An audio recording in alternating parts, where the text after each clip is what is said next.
and welcome back to my channel Blooming in Barnsley. അപ്പം ഇന്ന് ഞാനൊരു സിമ്പിൾ ആയിട്ടുള്ള ലഞ്ച് റെസിപ്പിയിലെ ഒരു തോരൻ റെസിപ്പി ആയിട്ടാണ് വന്നിരിക്കുന്നത്. അപ്പോൾ നമുക്കിവിടെ എല്ലാവർക്കും അവൈലബിൾ ആയിട്ടുള്ള ചില വെജിറ്റബിൾസ് ഉണ്ട്. അപ്പോൾ അത് വെച്ചിട്ട് എങ്ങനെയാണ് നമ്മുടെ കുക്കിംഗ് എന്നുള്ളതാണ് നമ്മൾ കാണിച്ചു തരുന്നത് കേട്ടോ. അപ്പോൾ ഇന്ന് ഞാൻ കാണിച്ചു തരാൻ പോകുന്നത് ഒരു ക്യാബേജും ക്യാരറ്റും കൂടെ മിക്സ് ചെയ്തിട്ടുള്ള ഒരു തോരൻ്റെ റെസിപ്പിയാണേ.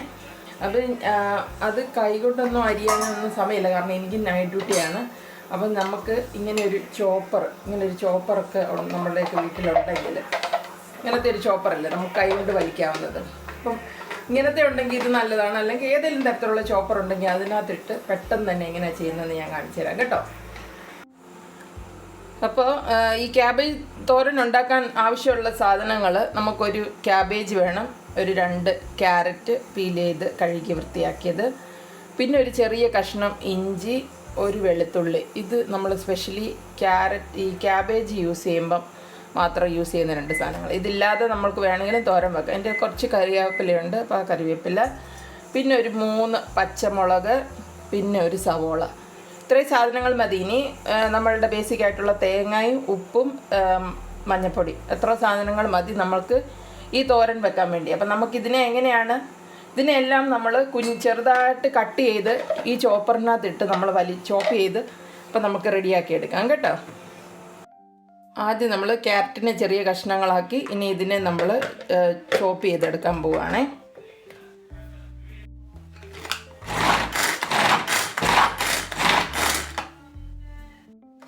അപ്പോൾ ക്യാരറ്റ് ചോപ്പായി, ഇതുപോലെ ചോപ്പായാൽ മതി നമുക്ക്. അപ്പോൾ ഇതിനെ എടുത്തൊരു പാത്രത്തിലോട്ട് മാറ്റിയിട്ട് ബാക്കി അത് കഴിഞ്ഞിട്ട് നമുക്ക് ക്യാരറ്റും ചോപ്പ് ചെയ്യാം. അതുപോലെ ക്യാരറ്റ് ഒരു ചെറിയ കഷ്ണങ്ങളായിട്ട് മുറിച്ചിട്ട് ഇതിനകത്തോട്ടിട്ട് ചോപ്പ് ചെയ്യാം കേട്ടോ. അപ്പോൾ ഈ ക്യാബേജ് അരിയുമ്പം തന്നെ അതിൻ്റെ കൂട്ടത്തിൽ നമ്മൾ ഈ പച്ചമുളക് ഓരോ ബാച്ചായിട്ട് അരിയുമ്പോൾ ഈ പച്ചമുളക്, ഇഞ്ചി, വെളുത്തുള്ളി ഇതെല്ലാം ഇതിനകത്തിട്ട് എല്ലാം ഈ സവാള എല്ലാം ഓരോ തവണയായിട്ട് അരിഞ്ഞ് ഇങ്ങനെ ഒരു പാത്രത്തിലോട്ട് എടുത്ത് മാറ്റി വെക്കുക. ഇപ്പം ഞാൻ ക്യാരറ്റും കുറച്ച് അരിഞ്ഞ ക്യാബേജും ഒക്കെയാണ് കേട്ടോ. അങ്ങനെ മൊത്തം അങ്ങ് ഇതിനകത്ത് തന്നെ ചോപ്പ് ചെയ്തെടുക്കുക. അപ്പം നമ്മുടെ ലാസ്റ്റ് ബാച്ച് ഇതോടെ അരിഞ്ഞു കഴിഞ്ഞു. അപ്പം നമ്മളുടെ എല്ലാ സാധനങ്ങളും ഞാൻ ഒരുമിച്ചിട്ട് അരിഞ്ഞു കേട്ടോ. സവോള, പച്ചമുളക്, ഇഞ്ചി, വെളുത്തുള്ളി എല്ലാം അരിഞ്ഞ് ഇനി അതിനെ എല്ലാം കൂടെ ഒരു പാത്രത്തിലോട്ട് ആക്കുക. അപ്പോൾ ഇതുണ്ട്. ഇപ്പോൾ നല്ല ഫൈനായിട്ട് അരിഞ്ഞിരിക്കുന്നത്. നമ്മൾ ഈ കൈ വെച്ച് അരിയാൻ പോയി കഴിഞ്ഞാൽ അത് ഒത്തിരി സമയമെടുക്കും. ഇതിനകത്ത് ആകെ 2 മിനിറ്റ് സമയമുള്ളൂ ഇതെല്ലാം കൂടെ ഒരുമിച്ചിട്ട് അങ്ങ് അരിയുക. ഇപ്പോൾ നാട്ടിലൊക്കെ കാണുന്ന അമ്മമാരൊക്കെ വിചാരിക്കും എന്തേ കാണിക്കുന്നതെന്ന്. പക്ഷേ ഇവിടെയൊക്കെ ജീവിക്കുമ്പോൾ ഇങ്ങനെയൊക്കെ നമുക്ക് ചെയ്യാൻ പറ്റത്തുള്ളൂ. അപ്പോൾ നോക്കുക, നമ്മൾ കൈവച്ച് അരിയുന്ന പോലെ തന്നെ നൈസായിട്ടാണ് ഇതിരിക്കുന്നത്. അപ്പോൾ ഇതിലോട്ടിനി നമുക്ക് ഒരു ഒരു സ്മോൾ ബോൾ എന്തായാലും നമുക്ക് ഇത് തേങ്ങ വേണോ അതുകൂടെ അങ്ങ് ഗ്രേറ്റഡ് കോക്കനട്ടൂടെ ആഡ് ചെയ്യുക. അപ്പോൾ ഇനി ഇതിനകത്ത് ചെയ്യാൻ പോകുന്നതെന്ന് പറഞ്ഞു കഴിഞ്ഞാൽ കാണിച്ചു തരാവേ. ഇനി ഇതിലോട്ട് 2 സാധനം ആഡ് ചെയ്യുക. നമ്മൾ 1 സ്പൂണ് ഉപ്പിടുന്നു. അത് കഴിഞ്ഞിട്ട് ഒരു ശകലം മഞ്ഞൾപ്പൊടി അധികം കൂടിപ്പോയിരിക്കാൻ നോക്കുക. ഒരു 1/4 സ്പൂണൊന്നും വേണ്ട, അതിലൊരു കുറച്ചൊരു ചെറിയ മഞ്ഞ കളറിനിട്ടാൽ മതി, അല്ലെ ഈ മഞ്ഞ ഭയങ്കരമായിട്ട് നിറം കയറിയിരിക്കും കേട്ടോ. അപ്പോൾ ഇത്ര ഇടുക. അത് കഴിഞ്ഞിട്ട് നമ്മൾ കൈ കഴുകിയിട്ട് അടുത്ത് ചെയ്യേണ്ട ഇതിനെ അങ്ങ് നന്നായിട്ട് തിരുമ്മി യോജിപ്പിക്കുക. ഈ ഉപ്പും എല്ലാ സാധനങ്ങളൂടെ സവോളയും ക്യാരറ്റും എല്ലാം കൂടെ അങ്ങ് നന്നായിട്ട് മിക്സ് ചെയ്യുക. അപ്പോൾ തന്നെ ഇതൊരു നല്ലൊരു സ്മെല്ലൊക്കെ ആയിട്ട് വരും. പിന്നെ നന്നായിട്ട് മിക്സ് ചെയ്ത് കഴിഞ്ഞാൽ പിന്നെ അടുത്ത സ്റ്റെപ്പ് സിമ്പിളാണ്. ഇനി അടുത്ത സ്റ്റെപ്പ് സിമ്പിളാണ്. നമ്മളൊരു കടായി എടുത്തിട്ട് നമ്മൾ സ്റ്റൗവിലോട്ട് വെച്ച് ഓൺ ചെയ്യുന്നു. അത് കഴിഞ്ഞിട്ട് അതിലോട്ട് കുറച്ച് എണ്ണ, അത് വെളിച്ചെണ്ണ വേണ്ട ഒരു വെളിച്ചെണ്ണ, അല്ലെ പാം ഓയിൽ വേണ്ട ഒരു പാം ഓയിൽ, ഒരു 2-3 സ്പൂണ് ഓയിൽ ഒഴിച്ചിട്ട് അതൊന്ന് ചൂടാകാൻ വെയിറ്റ് ചെയ്യുക. ചൂടായി കഴിയുമ്പോഴത്തേക്കിന് ജസ്റ്റ് കടുക് ഇട്ട് പൊട്ടിക്കുന്നു. ഈ മിക്സ് ഇട്ട് നന്നായിട്ട് മിക്സ് ചെയ്ത് കുറച്ച് നേരം മൂടി വെച്ച് വേവിക്കാം, അല്ല ഓപ്പൺ ചെയ്ത് വെച്ച് വേവിച്ചാലും കുഴപ്പമൊന്നുമില്ല കേട്ടോ. അപ്പോൾ എണ്ണ ചൂടായി വരുന്നുണ്ട്. അപ്പോൾ അതിലോട്ട് നമുക്ക് കുറച്ച് കടുകിടാം. ഇനി ഇത് ഇങ്ങനെ കടുക് പൊട്ടിച്ചിട്ട് അതിനകത്ത് സവോള, പച്ചമുളക് അതൊക്കെ സെപ്പറേറ്റ് ഇട്ട് വഴറ്റിയും എന്നിട്ട് ഇതൊക്കെ ഇട്ട് വേണേലും ഉണ്ടാക്കാം. നമ്മൾക്കിവിടെ സമയമില്ലാത്തവർക്ക് എങ്ങനെ പെട്ടെന്ന് കുക്ക് ചെയ്യാന്നുള്ളതാണ് ഞാൻ കാണിക്കുന്നത് കേട്ടോ. അപ്പം അതിനകത്തോട്ട് നമ്മളിപ്പോൾ ഈ ഉണ്ടാക്കി വെച്ചിരിക്കുന്ന മിക്സ് അങ്ങോട്ട് ഇടുക.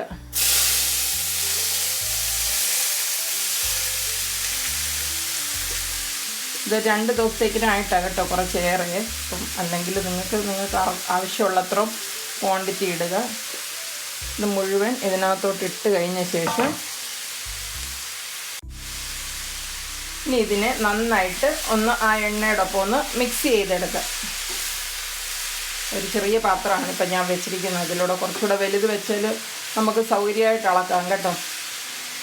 അപ്പോൾ ഇതിനെ ഒന്ന് മിക്സ് ചെയ്ത് നമ്മൾ ഇതിനകത്ത് ഉപ്പും മഞ്ഞൾപ്പൊടി എല്ലാം ഇട്ടിട്ടുണ്ട്. അപ്പോൾ ഇതിനകത്ത് ഇനി ഒന്നും ഇടണ്ട, ജസ്റ്റ് മിക്സ് ചെയ്തിട്ട് എല്ലാ സൈഡിൽ നിന്നൊന്ന് മിക്സ് ചെയ്ത് കഴിഞ്ഞിട്ട് നമുക്കിതിനെ ഒന്നെങ്കിൽ മൂടി വെച്ച് വേവിക്കാം, അല്ലെങ്കിൽ തുറന്ന് വെച്ചിട്ടും വേവിക്കാം. മൂടി വെച്ച് വേവിക്കുമ്പോൾ പെട്ടെന്നാവും കേട്ടോ. ഒരു 5 മിനിറ്റ് ഒന്ന് മൂടി വെച്ച് ചെറിയ തീയിൽ വെച്ച് മൂടി വെച്ചിട്ട് അത് കഴിഞ്ഞിട്ട് പിന്നെ തുറന്ന് വെച്ചിട്ട് അതിനകത്തൊന്ന് ഇതിൽ നിന്നൊക്കെ ഇറങ്ങുന്ന വെള്ളമൊക്കെ അങ്ങ് ഇത് ആവിയായിട്ട് പൊക്കോളും. പിന്നെ തുറന്ന് വെച്ചിട്ട് ബാക്കി കഴിയുമ്പോഴത്തേക്കിനും ഇതിനകത്ത് എക്സ്ട്രാ വെള്ളമൊന്നും ഒഴിക്കരുത് കേട്ടോ. അല്ല പിന്നെ ഈ ക്യാബേജ് തോരന് ഒരു വല്ലാത്ത വെള്ളച്ചോ വരും. ഇത്രേ ഉള്ളൂ കാര്യം. നമ്മൾ സിമ്പിളായി ഇനി ഇതിനെ നമ്മൾ മൂടി വെച്ചിട്ട് ചെറിയ തീയിലൊന്ന് ഒരു 5 മിനിറ്റ് വേവിച്ചെടുക്കാം. ക്യാബേജും ക്യാരറ്റും ചെയ്ത് കാരണം നമ്മൾ ചോപ്പൂട് ചെയ്ത് കാരണം പെട്ടെന്ന് വെന്ത് വരും കേട്ടോ. അപ്പോൾ ഈ ക്യാരറ്റിനെ ഇടയ്ക്ക് ഒന്ന് ഇളക്കി കൊടുക്കണം കേട്ടോ. ഒന്ന് ഇടയ്ക്ക് തുറന്ന് അടിക്കൊന്നും പിടിക്കുന്നുണ്ടോ എന്ന് ഇടയ്ക്ക് നോക്കിക്കൊണ്ടിരിക്കണം. അതിനെ ഒന്ന് ഇളക്കി കൊടുക്കണം. എന്നിട്ട് ഒന്ന് ഇനിയിപ്പോൾ ഇതൊന്ന് തുറന്ന് വെച്ചിട്ട് വേവിച്ചാൽ മതി കേട്ടോ. ഇനി ഇത് മൂടി വെച്ച് വേവിക്കേണ്ട ആവശ്യമില്ല. അത് നന്നായിട്ട് ആവി കയറി ഇതിനകത്ത് അധികം വെള്ളമൊന്നുമില്ല. ഞാൻ ഇതിനകത്ത് എക്സ്ട്രാ വെള്ളമൊന്നും ഒഴിച്ചിട്ടില്ല, അതുകൊണ്ട് വെള്ളമായി ഒന്നും അധികം ഇല്ല. ഉള്ള ആ സ്റ്റീമിലിരുന്ന് വെന്ത് കഴിഞ്ഞു. നമ്മുടെ ക്യാബേജ് ക്യാരറ്റ് തോരൻ റെഡി ആയിട്ടുണ്ട്. ഇനി നമുക്ക് ഇത് സെർവ് ചെയ്യാം, അല്ലെങ്കിൽ നമ്മൾ തണുത്ത് കഴിയുമ്പോൾ എടുത്ത് ഫ്രിഡ്ജിൽ വെക്കാം. പിന്നെ ഞാൻ ഇന്നലത്തെ എൻ്റെ വീഡിയോ കണ്ടവർക്കറിയാം, ഇന്ന് ഞാൻ വീണ്ടും തിളപ്പിച്ച് വെച്ചിരിക്കുന്ന മീൻകറിയാണിത്. ഇത് നല്ല റെഡി ആയിട്ടിരിക്കുകയാണ്. ഈ പുളി ഉണ്ടെന്ന് തോന്നുവാണെങ്കിൽ, പുളി കൂടുതലാണെന്ന് തോന്നുമല്ലോ ആണെങ്കിൽ അതിനകത്തുള്ള കുടംപുളി എടുത്തങ്ങ് മാറ്റിക്കളയുക കേട്ടോ. അത് കഴിഞ്ഞിട്ട് പിന്നെ വെച്ചിട്ട് തിളപ്പിച്ചാലും മതി. അപ്പം ഇത്രയേ ഉള്ളൂ, സിമ്പിൾ. അപ്പോൾ നമ്മുടെ ലഞ്ചിനുള്ള കാര്യങ്ങൾ റെഡിയായി. ചോറുണ്ട്, നമുക്കിപ്പോൾ ക്യാരറ്റും ക്യാബേജും കൂടെ ഉള്ള തോരനുണ്ട്, അത് കുറച്ചെടുക്കാം. അത് കഴിഞ്ഞിട്ട് ഇന്നലത്തെ എൻ്റെ വീഡിയോ കണ്ടവർക്കറിയാം, നമ്മൾ ഇന്നലെ മോരുകറി വെച്ചായിരുന്നു. അപ്പോൾ കുറച്ച് മോരുകറി ഒഴിക്കുന്നു. പിന്നെ അത് കഴിഞ്ഞിട്ട് മീൻകറി.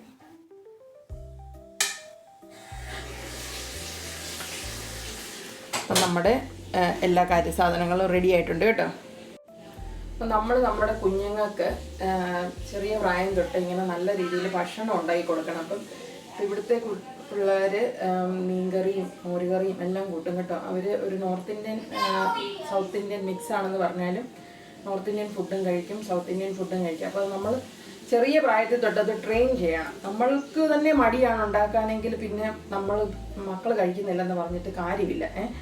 നമ്മൾ ഇതുപോലെ ഓരോ ദിവസവും വെറൈറ്റി ആയിട്ട് ഫുഡുകൾ ഉണ്ടാക്കുക. ഇതൊന്നും ഉണ്ടാക്കാൻ നമുക്ക് ഒരുപാട് സമയത്തിൻ്റെ ആവശ്യമില്ല. ഹസ്ബൻഡും വൈഫും രണ്ടുപേരുടെ ഒരുമിച്ച് കിച്ചണിൽ ഹെൽപ്പ് ചെയ്യുന്നവരാണെങ്കിൽ അവർക്ക് ഒട്ടും പ്രയാസമില്ല കേട്ടോ. അപ്പോൾ നമ്മുടെ ഇന്നത്തെ ലഞ്ച് റെഡിയാണ്. നമ്മളെ സംബന്ധിച്ച് ഒരു മോരുകറി, ഒരു തോരനും ഒരു മീൻകറിയും കൂടെ ഉണ്ടെങ്കിൽ നമ്മുടെ കാര്യം ഓക്കെ. അപ്പോൾ എല്ലാവരും ഇതുണ്ടാക്കി ട്രൈ ചെയ്യുമെന്ന് ഞാൻ വിചാരിക്കുന്നു. ഇനി അടുത്ത എന്തെങ്കിലും റെസിപ്പി വേണമെങ്കിൽ കമൻറ്റ് അറിയിക്കുക, അല്ലെങ്കിൽ ഞാൻ തന്നെ പുതിയൊരു റെസിപ്പി ആയിട്ട് ഉടനെ തന്നെ വരുന്നതായിരിക്കും. അപ്പോൾ thank you for watching. By.